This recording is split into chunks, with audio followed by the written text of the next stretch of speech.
আমি বাসে উঠেছিলাম। ভোপাল থেকে পুনে পৌঁছাতে প্রায় ১৬ ঘণ্টার সময় লাগে। যেহেতু আমি ট্রেনে ভ্রমণ করতে একেবারেই পছন্দ করি না, তাই বাসেই যাওয়ার সিদ্ধান্ত নিলাম। ভোপালের বাস স্ট্যান্ড থেকে বাসে উঠতেই দেখলাম ভিড় খুব একটা বেশি নেই। জানালার পাশের সিট পেয়ে স্বস্তিতে বসে পড়লাম। কিছুক্ষণ পর এক ব্যক্তি আমার পাশের সিটে বসে পড়লেন। প্রথমেই লক্ষ্য করলাম তিনি বড় বড় চোখে আমার দিকে তাকিয়ে আছেন। সেদিন আমি একটি হালকা গোলাপি রঙের শাড়ি পরেছিলাম, যা কিছুটা স্বচ্ছ ছিল, এবং তার সঙ্গে ছিল স্লিভলেস ব্লাউজ। আমি ব্যাপারটা এড়িয়ে গিয়ে চোখ বন্ধ করলাম এবং কিছুক্ষণ পর ঘুমিয়ে পড়লাম। কিন্তু ঘুম ভাঙতেই বুঝতে পারলাম ওই ব্যক্তি আমার দিকে বিরক্তিকর আচরণ শুরু করেছেন। এই পরিস্থিতি আমাকে অস্বস্তিতে ফেলে দিল। তারপর বাসের মধ্যেই সে আমাকে, আমি আর ঈশান সুখী দাম্পত্য জীবন কাটাচ্ছিলাম। ওর প্রতি আমার ছিল অগাধ ভরসা। কিন্তু যখন ওর ট্রান্সফার হলো ভোপালে, আমার মনে এক অজানা দুশ্চিন্তা কাজ করছিল। প্রথমবার ওর জিনিসপত্র গোছানোর সময় আমি বলেছিলাম, আমি তোমার সঙ্গে যেতে চাই। ঈশান মিষ্টি হেসে বলল, আগে আমাকে সেটেল হতে দাও, তারপর তোমাকে নিয়ে আসব। ওর কথা শুনে আমি আশ্বস্ত হয়েছিলাম। প্রথম দিকে প্রতিদিন ফোনে কথা হতো। দূরত্ব সত্ত্বেও আমাদের প্রেম ছিল অটুট। কিন্তু ধীরে ধীরে সব বদলাতে শুরু করল। ফোন কল কমে গেল, কথাবার্তাও ফিকে হয়ে এল। একসময় মাসে একবার কথা হতো, তারপর সেটাও কমে গেল।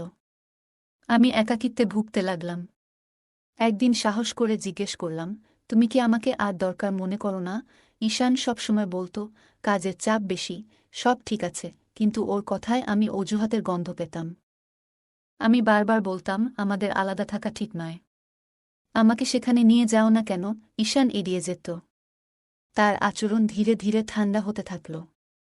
একসময় মাসের পর মাস ওর কোনো খোঁজ পেতাম না। উদ্বেগ রাগে পরিণত হল, আর আমি ভেতর থেকে ভেঙে পড়লাম। একদিন এক আত্মীয়ের কাছ থেকে এমন একটা খবর পেলাম, যা আমার পুরো জীবনটাই বদলে দিল। তারা জানালেন, ঈশান ভোপালে আরেকটা বিয়ে করেছে এবং এখন অন্য একজনের সঙ্গে থাকছে। এই কথা শুনে আমি হতবাক হয়ে গেলাম। আমার মন বিশ্বাসই করতে পারছিল না যে ও এমন কিছু করতে পারে। আমার ক্ষোভ আর দুঃখ একসঙ্গে জেগে উঠল। সেদিন রাতে আমি নিজেকে একটি প্রতিজ্ঞা করলাম। আমি সত্যিটা জানব। পরের দিনই ভোপালে যাওয়ার জন্য আমি প্রস্তুতি শুরু করলাম। ভেতরে ভেতরে আমার মন ভীত ছিল, কিন্তু আমার আত্মসম্মান আমাকে সামনে এগিয়ে নিয়ে যাচ্ছিল। আমার প্রশ্নের উত্তর আমি চাই, ঈশানের কাছ থেকে, এবং সেই অন্য মহিলার কাছ থেকেও। ভোপালে পৌঁছানোর পর আমার পা ভারী হয়ে আসছিল। আমার চোখে ছিল প্রশ্ন আর মনে ভয়। যেটা শুনেছি সেটা কি সত্যি? যে মানুষটাকে আমি মন থেকে ভালোবেসেছিলাম, সে কি সত্যিই আমাকে ঠকিয়েছে? জীবনের সবচেয়ে বড় আঘাত ছিল, যে মানুষটাকে আমি ভরসা করেছিলাম, সে আমাকে ঠকাতে পারে। এই প্রশ্নগুলো মাথায় নিয়ে আমি চুপচাপ তার সম্পর্কে খোঁজ খবর নিতে শুরু করলাম। যতই সত্যটা সামনে আসতে লাগল, ততই আমার আশা ভেঙে পড়তে থাকল। আমি জানতে পারলাম, সে সত্যিই আরেকজন মহিলার সঙ্গে থাকছে। তাদের একটি ছোট সন্তানও রয়েছে। এই তথ্যগুলো জানার পর মনে হলো যেন আমার পুরো পৃথিবী ভেঙে গেছে। একদিন আমি তাকে দূর থেকে দেখলাম। সে ওই মহিলার সঙ্গে বাজারে ছিল। তাদের কথাবার্তা আর হাসি দেখে এটা স্পষ্ট হয়ে গেল যে সে খুশি। ঠিক সেই মুহূর্তে আমি অনুভব করলাম, তার জীবনে আমার কোনো গুরুত্ব আর নেই। আমি সেখানে দাঁড়িয়ে থেকেই নিজের সঙ্গে একটি প্রতিজ্ঞা করলাম। আমি ভাবতে লাগলাম, আমি কি তার সঙ্গে দেখা করব? আমার অনুভূতিগুলো তার সামনে প্রকাশ করব? কিন্তু আমার মনের এক কোণ থেকে একটা কণ্ঠস্বর বলল, না। তার সঙ্গে দেখা করে কী লাভ? সে কি নিজের ভুল স্বীকার করবে, নাকি পুরনো অজুহাতগুলোই দেবে? এই চিন্তা আমাকে সিদ্ধান্ত নিতে সাহায্য করল। আমি চুপচাপ ফিরে আসার সিদ্ধান্ত নিলাম। আমার ভেতরে রাগ, কষ্ট আর হতাশার এক বিশাল ঢেউ উঠছিল।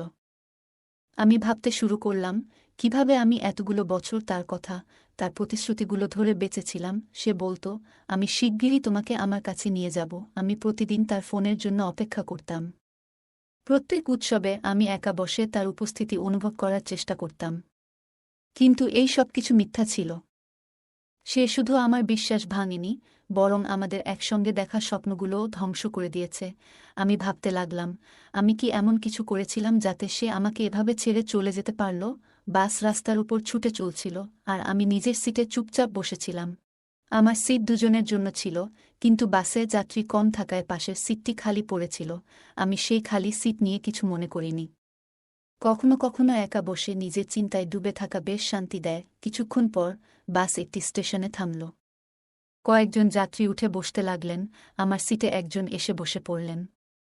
তিনি সাধারণ পোশাক পরা ছিলেন, হয়তো কোনো কাজের জন্য ভ্রমণ করছিলেন। আমি এক নজর তাকিয়ে আবার নিজের চিন্তায় মগ্ন হয়ে গেলাম। আমি পাশের যাত্রীর দিকে বিশেষ মনোযোগ দিচ্ছিলাম না। আমার চোখ জানালার বাইরে চলে যাচ্ছিল, আর মন হারিয়েছিল অন্য কোথাও। সময় এগিয়ে যাচ্ছিল। দুপুর প্রায় ৩টা হবে। রোদ আর ভ্রমণের ক্লান্তি আমাকে অস্থির করে তুলছিল। আমার তৃষ্ণা পেয়েছিল। আমি ব্যাগে হাত দিয়ে পানির বোতল বের করলাম। কিন্তু বোতল খুলে দেখলাম তাতে এক ফোঁটা পানিও নেই। এক মুহূর্তের জন্য মনে হলো যেন একটা ছোট্ট হতাশা আমার মধ্যে ছড়িয়ে পড়ল। আমি বোতলটা আবার ব্যাগে রাখতে যাচ্ছিলাম। তখনই পাশের যাত্রী আমার দিকে তাকালেন। মনে হয় তিনি আমার মুখে হতাশার ছাপ দেখে ফেলেছিলেন। হালকা একটা হাসি দিয়ে তিনি বললেন, আপনার পানি লাগবে? তার প্রশ্নে আমি একটু অস্বস্তি অনুভব করলাম। কিছু বলার আগেই তিনি তার ব্যাগ থেকে একটি পানির বোতল বের করে আমার দিকে বাড়িয়ে দিলেন। এই আচরণে আমি একটু অপ্রস্তুত হয়েছিলাম, আবার একটু স্বস্তিও পেয়েছিলাম। আমি বোতলটি নিলাম এবং কয়েক ঘুঁট পান করলাম। সত্যি বলতে সেই পানিটা যেন আমার সমস্ত ক্লান্তি দূর করে দিল। বোতল ফেরত দেওয়ার সময় আমি মৃদু হেসে তাকে ধন্যবাদ জানালাম। তিনিও মাথা নেড়ে আমার হাসির জবাব দিলেন। আমাদের মধ্যে খুব বেশি কথা হয়নি। মানুষটি সাধারণ ছিলেন, কিন্তু তার এই ছোট্ট সাহায্যটা আমার দিনটাকে বিশেষ করে তুলল। আমি ভাবতে লাগলাম, জীবনে অচেনা মানুষদের সঙ্গে এমন ছোট ছোট ঘটনা কিভাবে মানবিকতা আর বিশ্বাসকে উজ্জীবিত করতে পারে। সেই যাত্রার এই ছোট্ট ঘটনা আমার মনে একটি স্মৃতি হয়ে রয়ে গেল। সন্ধ্যা প্রায় 7টা বেজে গিয়েছিল। বাস এখন দ্রুত গতিতে তার গন্তব্যের দিকে এগিয়ে চলছিল। বাইরের পরিবেশ ধীরে ধীরে গভীর শীতলতার এবং হালকা অন্ধকারের মোড়কে ঢাকা পড়ছিল। আমি জানালার বাইরে তাকিয়েছিলাম। তখন হালকা স্বরে পাশে বসা ব্যক্তিকে জিজ্ঞেস করলাম, আপনি কোথায় যাচ্ছেন? তিনি মুচকি হেসে উত্তর দিলেন, আমি পুনেতে যাচ্ছি। এটা শুনে আমি একটু অবাক হলাম। বললাম, আমিও তো পুনেতে যাচ্ছি। তিনি হালকা হাসলেন। মনে হচ্ছিল যেন আমাদের যাত্রার আরেকটি মিল পাওয়া গেল। তিনি জানালেন, তিনি ভোপালে কাজ করেন এবং পেশায় একজন ইঞ্জিনিয়ার। কথোপকথনের সময় তার কণ্ঠে আত্মবিশ্বাস ছিল। শীতকাল ছিল এবং সন্ধ্যা যত গভীর হচ্ছিল, ঠান্ডা ততই বাড়ছিল। আমি জানালার কাচ বন্ধ করলাম যাতে ঠান্ডা হাওয়া বাসের ভেতরে না আসে, তবে বাসের অন্য যাত্রীরা কিছু জানালা খোলা রেখেছিল, যার কারণে শীতল হাওয়া অবিরাম ভেতরে আসছিল। আস্তে আস্তে ঠান্ডা আমার কাছে অসহনীয় হয়ে উঠছিল। আমি যদিও একটি সোয়েটার পরেছিলাম, তবু এত ঠান্ডায় সোয়েটার যথেষ্ট ছিল না। তখন মনে পড়ল, তাড়াহুড়োর কারণে আমি শাল আনতে ভুলে গিয়েছিলাম। এই ভুল এখন আমাকে ভীষণ পীড়া দিচ্ছিল। আমি ঠান্ডা থেকে বাঁচার জন্য সোয়েটারের মধ্যে নিজেকে গুটিয়ে নেওয়ার চেষ্টা করছিলাম। তখন রাত প্রায় 10টা। শীত তখন তীব্রতার চূড়ান্ত পর্যায়ে পৌঁছে গিয়েছিল। বাসের ভেতরের লাইট বন্ধ করে দেওয়া হয়েছিল, যাতে যাত্রীরা আরামে বিশ্রাম নিতে পারে, কিন্তু সেই প্রচণ্ড ঠান্ডার মধ্যে আরামের কথা ভাবাই সম্ভব ছিল না। সোয়েটার পরেও ঠান্ডা যেন আমার হাত পর্যন্ত প্রবেশ করছিল। আমার পাশে বসে থাকা ব্যক্তিটি তার ব্যাগ থেকে একটি শাল বের করে নিজেকে জড়িয়ে নিল। আমাকে দেখে সম্ভবত সে বুঝতে পেরেছিল যে আমি ভীষণ অস্বস্তিতে ছিলাম। কিন্তু সে কিছু বলল না। আমি তার দিকে তাকিয়ে রইলাম, মনে মনে আশা করছিলাম যে হয়তো সে সাহায্যের প্রস্তাব দেবে। কিন্তু সে চুপচাপ বসে রইল। এই নির্লিপ্ততায় আমি আরও অস্বস্তি অনুভব করছিলাম। মনে হচ্ছিল ঠান্ডার থেকে বেশি এই নিস্তব্ধতা আমাকে বিব্রত করছে। আমি নিজের উপর রাগ করছিলাম। এত দীর্ঘ ভ্রমণে বেরিয়ে শালের মতো প্রয়োজনীয় জিনিস আনতে ভুলে গেছি। নিজের মনেই বিটবিট করছিলাম। মনে হচ্ছিল এই ভুল যেন এখন আমার শাস্তি হয়ে উঠেছে। আমি আমার সোয়েটার আরও শক্ত করে ধরে ঠান্ডা থেকে বাঁচার চেষ্টা করছিলাম। বাইরে ঠান্ডা হাওয়া বাসের জানালার ফাঁক দিয়ে ভেতরে আসছিল, আর সেই হাওয়া যেন এক ধরনের শাস্তির মতো লাগছিল। আমার মাথায় চিন্তার ঝড় বইছিল। আমি কি আরও ভালো প্রস্তুতি নিতে পারতাম না? এটা তো আমার দায়িত্ব ছিল। অথচ আমি নিজেরই ঠিকমতো সাহায্য করতে পারিনি। আমার পাশে বসে থাকা লোকটির নীরবতা আমাকে কিছুটা অস্বস্তি দিচ্ছিল। হয়তো সে ভাবছিল যে আমি কিছু বলবো, কিন্তু আমার আত্মসম্মান আমাকে তা করতে দিচ্ছিল না। রাত প্রায় 11টা নাগাদ বাস একটি ধাবায় থামল। আমি ঠিক করলাম গরম চা খেয়ে একটু উষ্ণতা পাব। চা নেওয়ার সময় সেই লোকটিও নিচে নেমে এলো। আমার দিকে তাকিয়ে হাসল। আমি এগিয়ে গিয়ে হালকা হাসি দিয়ে বললাম, আপনিও চা নিন। সে বলল, ঠিক আছে। আমি তার জন্য একটি চা অর্ডার করলাম। আমরা একসঙ্গে চা খেলাম এবং কিছুটা কথা বললাম। চা খাওয়ার পর আবার বাসে ফিরে এলাম। গাড়ি চলতে শুরু করল, কিন্তু রাত তখন প্রায় 12টা, আর ঠান্ডা আরও বেড়ে গিয়েছিল। এই সময় সে লোকটি বলল, আপনার যদি কোনো আপত্তি না থাকে তাহলে আমি আমার শালটা আপনার সঙ্গে ভাগ করে নিতে পারি। সে নিজের শাল খুলে আমার দিকে বাড়িয়ে দিল। আমি নিতে অস্বীকার করলাম, কারণ তাকেও তো ঠান্ডা লাগছিল। আমি বললাম, আপনি আমাকে শাল দিচ্ছেন, কিন্তু আপনাকেও তো ঠান্ডা লাগবে। এটা ঠিক হবে না। সে হেসে বলল, কোনো সমস্যা নেই, আমি ম্যানেজ করে নেব। আমি বললাম, না, নিজেকে অস্বস্তিতে ফেলবেন না। কিছুক্ষণ আমি ঠান্ডায় কাঁপতে থাকলাম। তখন সে বলল, আপনার যদি আপত্তি না থাকে তাহলে আমরা শালটা দুজন মিলে ভাগ করে নিতে পারি। এতে আমরা দুজনেই একটু আরাম পাব। আমি কিছুক্ষণ ভেবে বললাম, ঠিক আছে, কারণ ঠান্ডা আর সহ্য করা সম্ভব হচ্ছিল না। সে তার শালটি খুলে আমাকে দিয়ে বলল, আমরা ভাগ করে নিই। আমি শালটি নিজের চারপাশে জড়িয়ে নিলাম, আর সে নিজেও কাছাকাছি সরল। আমরা শালটি দুজন ভাগ করে নিলাম, এবং যাত্রা আবার শুরু হলো। রাত তখন প্রায় 1টা। বাস প্রায় গন্তব্যে পৌঁছে যাচ্ছিল।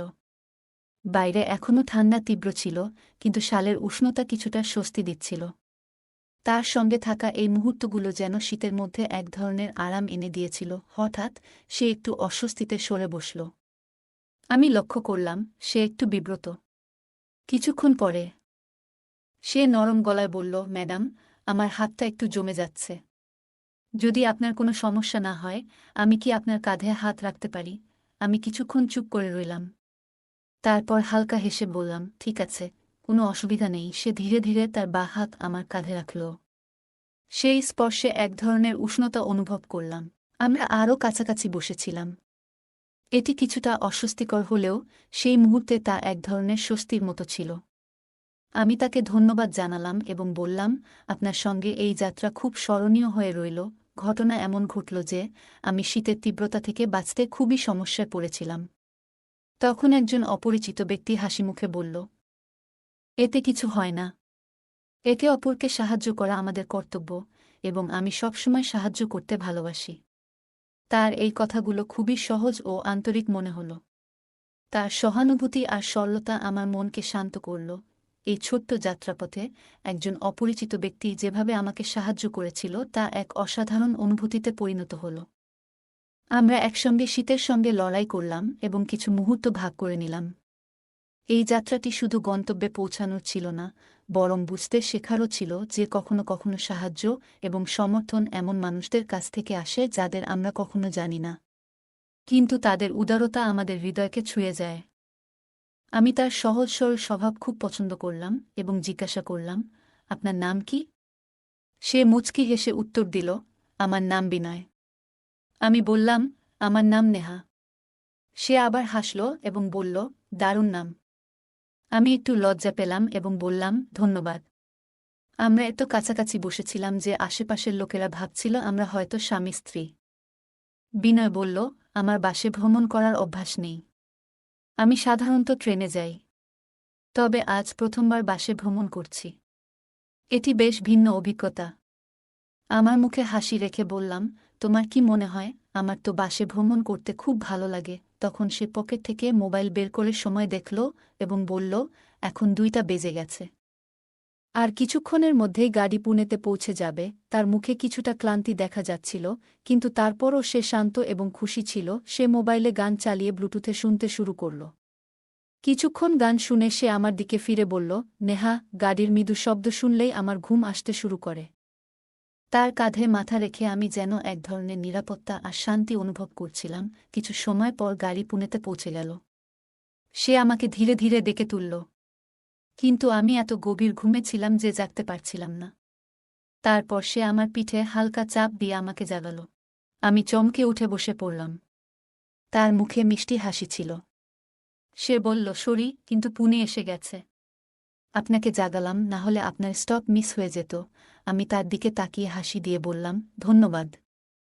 আপনি জাগালেন বলেই আমার স্টপ মিস হয়নি, না হলে সত্যি সমস্যা হয়ে যেত। সে আমাকে জিজ্ঞাসা করল, আপনাকে কোথায় নামতে হবে? আমি বললাম, আমার ওই স্টপেই নামতে হবে। শুনে সে একটু অবাক হয়ে বলল, সত্যি? আমি হাসতে হাসতে বললাম, হ্যাঁ সত্যি। আমাদের যাত্রার গন্তব্য যে এত মিল ছিল তা ভেবে আমার একটু অদ্ভুত লাগছিল। প্রায় রাত 4টায় বাস স্টপে এসে গাড়ি থামল। আমরা দুজনই বাস থেকে নামলাম। চারপাশে গভীর নীরবতা, রাস্তায় মাত্র কয়েকটি গাড়ি দেখা যাচ্ছিল। আমি ঠিক করলাম এখান থেকে রিকশা নিয়ে বাড়ি যাব। কিন্তু এত রাতে রিকশা পাওয়া খুব কঠিন ছিল। বিনো তখনও আমার পাশে দাঁড়িয়েছিল। আমি জিজ্ঞেস করলাম, আপনার বাড়ি কোথায়? কোন কলোনিতে? সে বলল, না না, আমার বাড়ি এখানেই কাছাকাছি। তবে আমি রিকশা পাওয়া পর্যন্ত আপনার সঙ্গেই থাকব। তার এই কথায় আমার মন ভরে গেল। তার এমন আচরণ তার প্রতি আমার সম্মান আরও বাড়িয়ে দিল। সে মৃদু হাসি দিয়ে বলল, ধন্যবাদ। তখন প্রায় রাত 4:30। কিন্তু আশেপাশে না কোনো রিকশা পাওয়া যাচ্ছিল, না কোনো যানবাহন।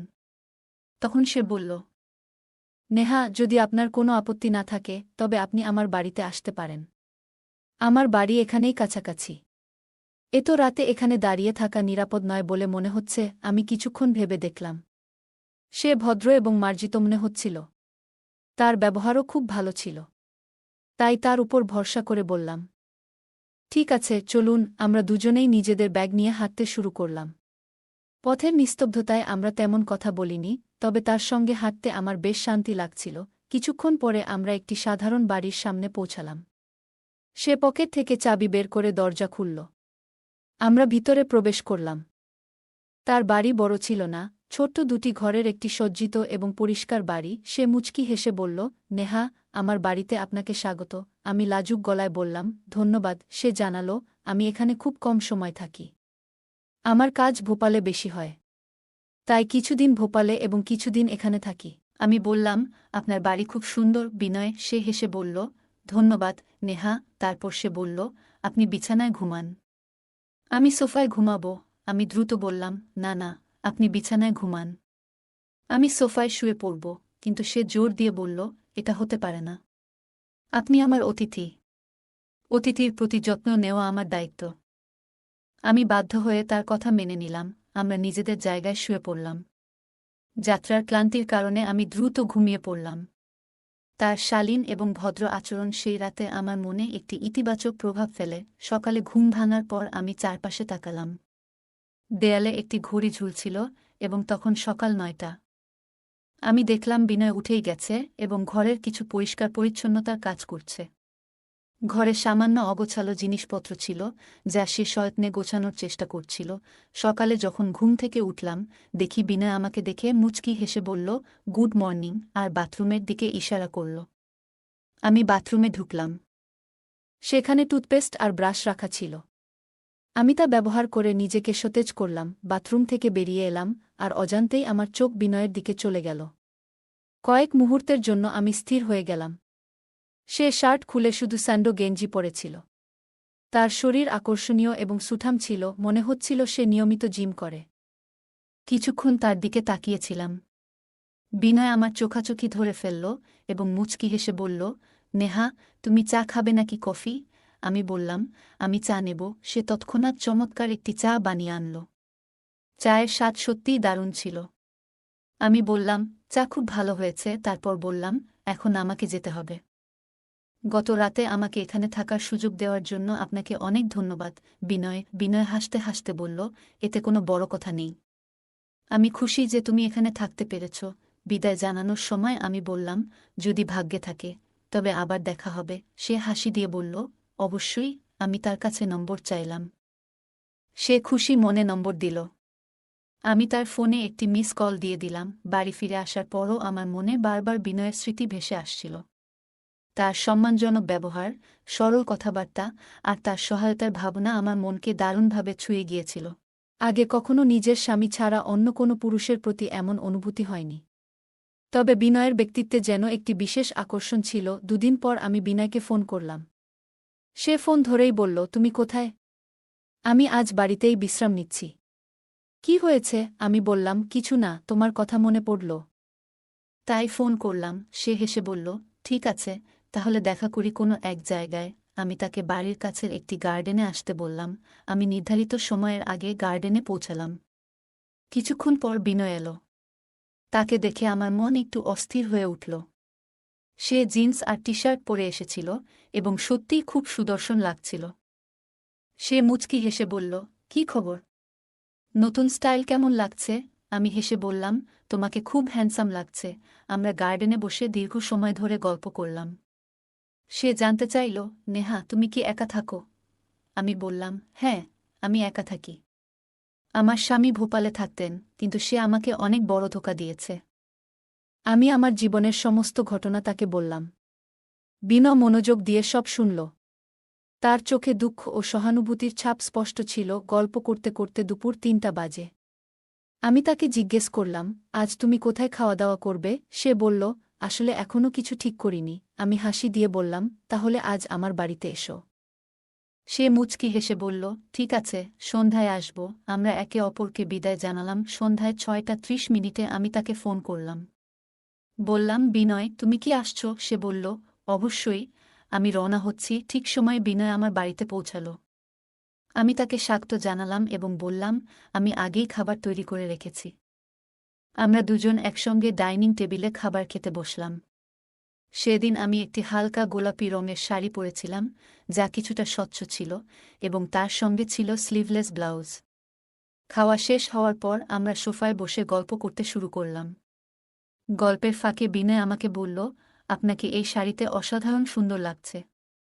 তার এই প্রশংসা শুনে আমি হেসে বললাম, সত্যিই। বিনয়ের সঙ্গে গল্প করতে করতে আমি আমার ফোন বের করলাম। আমি বললাম, বিনয়, আমার ফোনে একটি অ্যাপ ইনস্টল হয়ে গেছে, কিন্তু আমি সেটি ডিলিট করতে পারছি না। আপনি কি ঠিক করতে পারবেন? বিনয় বলল, আমাকে দিন, আমি দেখিনি। সে আমার পাশে বসে কয়েক সেকেন্ডেই ফোনের সমস্যাটি সমাধান করে দিল। আমি তার দক্ষতায় অবাক হয়ে গেলাম। আমরা খুব কাছাকাছি বসেছিলাম। হঠাৎ বিনয় বলল, নেহা, সেদিন যখন আমরা একসঙ্গে যাত্রা করছিলাম, আমার খুব ভালো লেগেছিল। আমি বললাম, হ্যাঁ, সেই রাত আমার জন্য স্মরণীয় ছিল। আমাদের দৃষ্টিগুলো একে অপরের সঙ্গে আটকে গেল। ধীরে ধীরে সে আমার হাত ছুঁয়ে দিল এবং গভীরভাবে আমার চোখের দিকে তাকাল। তার মুখ আমার এতটা কাছাকাছি এলো যে মুহূর্তটা যেন থমকে গেল। আমি ওকে যতটা চিনেছি, তার সরলতা আর আন্তরিকতা সবসময় আমাকে টেনেছে। সে এতটা কাছে আসলেও আমার মনে কোনো অস্বস্তি জাগেনি। কিছুক্ষণ পরে আমরা যখন একটু দূরে সরে দাঁড়ালাম, তখন তার চোখে এক ধরনের লজ্জা আর দ্বিধা ফুটে উঠল। বিনয় বলল, আমি দুঃখিত নেহা। আবেগে কিছুটা ভেসে গিয়েছিলাম। এটা ইচ্ছাকৃত ছিল না। তার কণ্ঠে ছিল আন্তরিকতা এবং মুখে ছিল এক ধরনের দুশ্চিন্তার ছাপ। আমি হালকা হেসে বললাম, কোনো সমস্যা নেই, বিনয়। সত্যি বলতে, যা ঘটেছে তা আমারও ভালো লেগেছে। সে বলল, সত্যিই। আমি মাথা নেড়ে সম্মতি দিলাম। রাত তখন প্রায় 10টা। আমরা একে অপরের খুব কাছাকাছি চলে এসেছিলাম। সেই রাতটি যেন আমার জীবনে এক অভূতপূর্ব অভিজ্ঞতা হয়ে উঠল। আমাদের কথোপকথন গভীর থেকে গভীরতর হয়ে গেল। রাতের প্রায় 4টা পর্যন্ত আমরা জেগেছিলাম। কিন্তু কখন যে ঘুমিয়ে পড়েছিলাম তা বুঝতেই পারিনি। কিছুক্ষণ পরে আমরা যখন একে অপরের থেকে একটু দূরে এলাম, তখন আমি বিনয়ের চোখে এক ধরনের অস্বস্তি এবং উদ্বেগ দেখতে পেলাম। তার চোখে এমন কিছু ছিল যেন সে নিজেকে বোঝানোর চেষ্টা করছে যে যা হয়েছে তা একেবারে অপ্রত্যাশিত ছিল। তার দৃষ্টিতে এক গভীর অস্থিরতা স্পষ্ট ছিল। ধীরে ধীরে সে বলল, মাফ করবেন নেহা। আমি আবেগে ভেসে গিয়েছিলাম, তাই এমন হল। তার কণ্ঠে ছিল এক ধরনের সৎ স্বীকারোক্তি, যেন সে নিজের হৃদয়ের কথা প্রকাশ করছে। তার মুখে এক ধরনের অস্বস্তির ছাপ ফুটে উঠেছিল, যেন সে নিজেকেই দোষ দিচ্ছে। আমি হালকা হেসে বললাম, কোনো সমস্যা নেই, বিনয়। সত্যি বলতে, যা ঘটেছে তা আমারও ভালো লেগেছে। আমার কণ্ঠেও একই রকম সত্যতা ছিল, কোনো মিথ্যা বা ছলনা ছাড়াই। আমার কথা শুনে সে এক মুহূর্তের জন্য নীরব থাকল। তার চুপ থাকার মধ্যে আমি অনুভব করলাম, হয়তো সে আমার কথাগুলো গভীরভাবে বুঝতে পেরেছে। কিন্তু তার চোখে তখনও কিছু প্রশ্ন ছিল, যেন তার মনে কিছু না বলা কথারা ঘুরে বেড়াচ্ছে। বিনা আমার দিকে গভীর দৃষ্টিতে তাকাল, যেন সে নিজের মনে থাকা সমস্ত দ্বিধা কাটিয়ে উঠতে চাইছে। তারপর ধীরে ধীরে সে জিজ্ঞাসা করল, তোমার কি সত্যিই এমন মনে হয়? তার প্রশ্নের মধ্যে এক ধরনের রহস্য ছিল, যেন সে জানতে চাইছিল যে আমাদের মধ্যে যা ঘটেছে তা কি শুধুই এক মুহূর্তের আবেগ ছিল, নাকি এটি কোনো গভীর সম্পর্কের শুরু হতে পারে। আমি এক মুহূর্ত ভেবে নিলাম, তারপর নিজেকে শান্ত রেখে বললাম, হ্যাঁ, আমার সত্যিই এমন মনে হয়। আমার মনে হয় যা ঘটেছে তা কোনো কারণ ছাড়াই হয়নি। হয়তো এটা একটি নতুন শুরুর সংকেত। হয়তো আমাদের আরও কিছু সময় একসঙ্গে কাটানো উচিত, যাতে আমরা বুঝতে পারি যে আমরা একে অপরের সঙ্গে কতটা সুখে থাকতে পারি। আমার কথার মধ্যে ছিল এক গভীর উপলব্ধি, যা হয়তো বিনয়ের জন্য ছিল নতুন অভিজ্ঞতার সূত্রপাত। সেই রাতের মুহূর্তগুলো আমাদের জন্য যেন এক নতুন পথ চলার সূচনা করে দিল। আমরা সারা রাত জেগেছিলাম, একে অপরের সঙ্গে গল্প করছিলাম। কখনো হাসছিলাম, কখনো লজ্জা পাচ্ছিলাম, আর কখনো একে অপরের চোখে লুকিয়ে থাকা ভাবনাগুলো পড়ার চেষ্টা করছিলাম। আমাদের মনে হচ্ছিল, আমরা একে অপরের পাশে না থাকলে হয়তো এই অনুভূতির পথে কখনোই আসতাম না। রাত তখন প্রায় 4টা বেজে গিয়েছিল। কিন্তু তবুও আমাদের চোখের পাতা একবারও বন্ধ হচ্ছিল না, যেন আমরা একে অপরের ভেতরের প্রতিটি অনুভূতিকে বুঝতে চাইছিলাম। শেষমেশ যখন আমি চোখ বন্ধ করতে শুরু করলাম, তখন অনুভব করলাম আমি হয়তো ঘুমিয়ে পড়ব। কিন্তু তার সঙ্গে এটাও মনে হচ্ছিল, যেন এই রাতটি কখনো শেষ হবে না। বিনো তখনও আমার পাশে বসেছিল।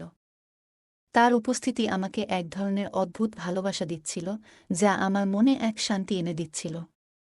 যদিও আমি ক্লান্ত ছিলাম, তবুও তার চোখে একটি গভীর চিন্তার ছাপ ছিল। যেন সে আমাকে কিছু বলতে চাইছিল, কিন্তু বলার সাহস পাচ্ছিল না। আমি ধীরে ধীরে চোখ বন্ধ করলাম, এবং ঘুম আমাকে নিজের কোলে টেনে নিল।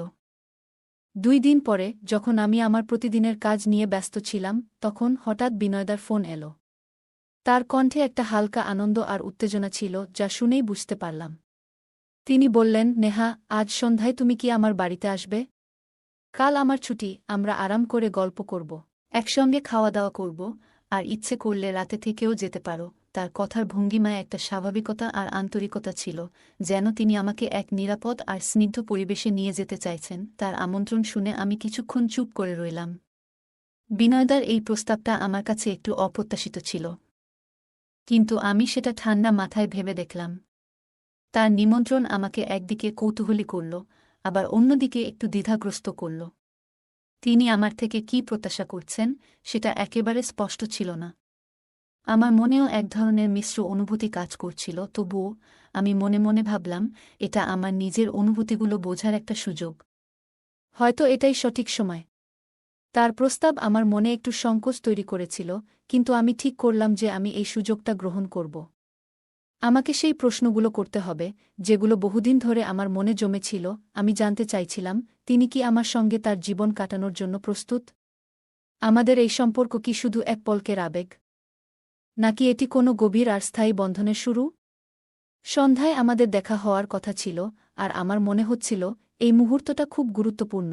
এটা এমন একটা সন্ধ্যা হতে চলেছিল যেখানে আমি আমার মনের কথা বিনয়দাকে বলতে চেয়েছিলাম।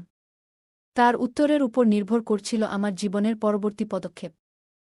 আমি বুঝতে পারছিলাম, এই সন্ধ্যা হয় আমাদের জীবনে এক নতুন অধ্যায়ের সূচনা করবে, নয়তো সবকিছু থেমে যাবে। তবুও আমি নিজের কাছে প্রতিজ্ঞা করেছিলাম, আমি সেই প্রশ্নটা সম্পূর্ণ সহজভাবে করব, যাতে বিনয়দা কোনো চাপ অনুভব না করেন।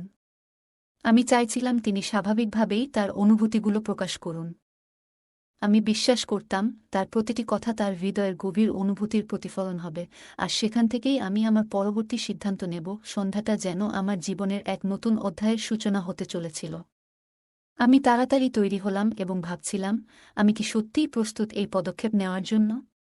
মনে এক ধরনের হালকা উদ্বেগ কাজ করছিল, কিন্তু সঙ্গে এই বিশ্বাসও ছিল যে আমাকে সেই প্রশ্নটা তুলতেই হবে। জীবনে অনেক সময় এমন কিছু মুহূর্ত আসে যেখানে আমাদের একটা সিদ্ধান্ত নিতে হয়, আর সেই সিদ্ধান্ত পুরো জীবন বদলে দিতে পারে। সন্ধ্যাটা এলো। আমি বিনয়দার বাড়িতে পৌঁছালাম। দরজা খুলতেই তার মুখে একটা হালকা হাসি ফুটে উঠল। সেটা দেখে মনে হচ্ছিল, তার কাছেও এই সন্ধ্যাটা বিশেষ কিছু। তার আন্তরিক অভ্যর্থনা আমাকে আরও বেশি স্বাচ্ছন্দ্য বোধ করালো। আমার সবসময় মনে হতো যে বিনয়দার সঙ্গ আমাকে অন্যরকম প্রশান্তি দেয়া। সেই দিন আমি যখন তার বাড়িতে পৌঁছালাম, তিনি আমাকে আন্তরিকতায় ভরিয়ে ভেতরে নিয়ে গেলেন। আমরা সোফায় বসে আরাম করে গল্প করতে শুরু করলাম। বিনয়দা তার রান্না করার অভিজ্ঞতার কথা বলছিলেন, আর তার মধ্যেই হালকা রসিকতা আর মজার কথায় সময় কেটে যাচ্ছিল। ধীরে ধীরে আমাদের কথোপকথনে এক ধরনের গভীর আন্তরিকতা অনুভব করতে লাগলাম। মনে হচ্ছিল, আমরা একে অপরের জীবনে কতটা গুরুত্বপূর্ণ হয়ে উঠেছি। তবুও আমার মনের মধ্যে একটা প্রশ্ন ছিল, যেটা করার জন্য সাহস জোগাড় করতে হচ্ছিল। বিনয়দা মাঝে মাঝে আমার দিকে তাকিয়ে জিজ্ঞেস করছিলেন, তুমি কি ঠিক আছো? আরামেই তো আছো? তার প্রশ্নের মধ্যে একটা সত্যিকারের উদ্বেগ আর যত্ন ছিল, যা আমাকে খুব ভালো লাগছিল। তার কথাগুলোতে আমি বুঝতে পারছিলাম যে তিনি সত্যিই আমার সঙ্গে সম্পর্ক তৈরি করার চেষ্টা করছেন। তবুও কিছু একটা ছিল যা আমাকে আরও গভীরভাবে জানতে আগ্রহী করছিল। আমাদের আলাপচারিতার মধ্য দিয়ে সময় এগিয়ে যাচ্ছিল, কখনো হাসি, কখনো গভীর কথায় আমরা হারিয়ে যাচ্ছিলাম। রাত তখন প্রায় 9টা বেজে গেছে, আর আমি জানতাম যে সময় এসে গেছে। সাহস সঞ্চয় করে আমি বললাম, বিনয়দা, আমি আপনাকে একটা গুরুত্বপূর্ণ কথা বলতে চাই। তিনি আমার মুখের দিকে তাকিয়ে মৃদু হেসে বললেন, কি বলো নেহা? তার কণ্ঠে কোনো উত্তেজনা বা চাপ ছিল না, বরং ছিল সত্যিকারের আগ্রহ। এই মুহূর্তটাই ছিল যখন আমাকে আমার মনের কথা খুলে বলতে হতো। আমি একটু দ্বিধায় বললাম, বিনয়দা, আমি জানতে চাই, আপনি কি আমার সঙ্গে জীবন কাটানোর জন্য প্রস্তুত? আমার কণ্ঠে সামান্য নার্ভাসনেস ছিল, কিন্তু আমি আমার কথাগুলো স্পষ্টভাবে বললাম। বিনয়দা কিছুক্ষণ নীরব রইলেন। মনে হচ্ছিল তিনি আমার প্রশ্নের গুরুত্ব বুঝে ভেবেচিন্তে উত্তর দিতে চাইছেন। তার চুপ করে থাকার সেই মুহূর্ত আমার কাছে অত্যন্ত গুরুত্বপূর্ণ ছিল, কারণ তার উত্তরেই আমার ভবিষ্যতের পথ নির্ধারিত হতে চলেছিল। অবশেষে তিনি বললেন, নেহা, তোমার সঙ্গে কথা বলা আমার জন্য সবসময় বিশেষ। আমি অনুভব করি যে আমাদের সম্পর্কের মধ্যে একটা গভীরতা আছে। আমি তোমার সঙ্গে জীবন কাটানোর কথা ভাবছি, কিন্তু আমি চাই যে আমরা একে অপরকে আরও ভালোভাবে বুঝে নিই, যাতে আমাদের বিয়ের পর জীবনটা সত্যিই সুখের হয়। তার কথাগুলো আমাকে স্বস্তি দিল। আমি বুঝতে পারলাম যে আমরা দুজনেই এই সম্পর্ককে সঠিক পথে এগিয়ে নিয়ে যেতে প্রস্তুত। কিন্তু আমরা চাইছিলাম এই সম্পর্ক ভালোবাসা এবং বোঝাপড়ার উপর ভিত্তি করে গড়ে উঠুক, কোনো চাপ বা তাড়াহুড়োর মধ্যে নয়। এই অভিজ্ঞতা আমাকে শিখিয়েছে যে জীবনের কোনো পথই সরল হয় না, কিন্তু যদি দুটি মানুষ তাদের সম্পর্কের প্রতি সৎ থাকে এবং একসঙ্গে সমস্যার সমাধান করতে চায়, তাহলে কোনো বাধাই অজেয় নয়। আজ আমি আর বিনয়দা একে অপরের জীবনের এক অবিচ্ছেদ্য অংশ। আমাদের এই যাত্রা আমাকে শিখিয়েছে যে ভালোবাসা শুধুমাত্র রোমান্টিক অনুভূতির মধ্যে সীমাবদ্ধ নয়। এটি এমন এক সত্যিকারের অংশীদারিত্ব যেখানে উভয় পক্ষ একে অপরের পাশে থাকে, যে কোনো পরিস্থিতির সম্মুখীন হওয়ার জন্য। বন্ধুরা, যদি এই গল্পটি ভালো লেগে থাকে, তাহলে দয়া করে ভিডিওটি লাইক করুন এবং আমাদের চ্যানেলটি সাবস্ক্রাইব করুন। পাশে থাকা বেল আইকনটি প্রেস করুন, যাতে করে আমরা যখনই নতুন ভিডিও আপলোড করি, তার নোটিফিকেশন সবার আগে আপনার কাছে পৌঁছে যায়। ধন্যবাদ। দেখা হবে আমাদের পরবর্তী ভিডিওতে।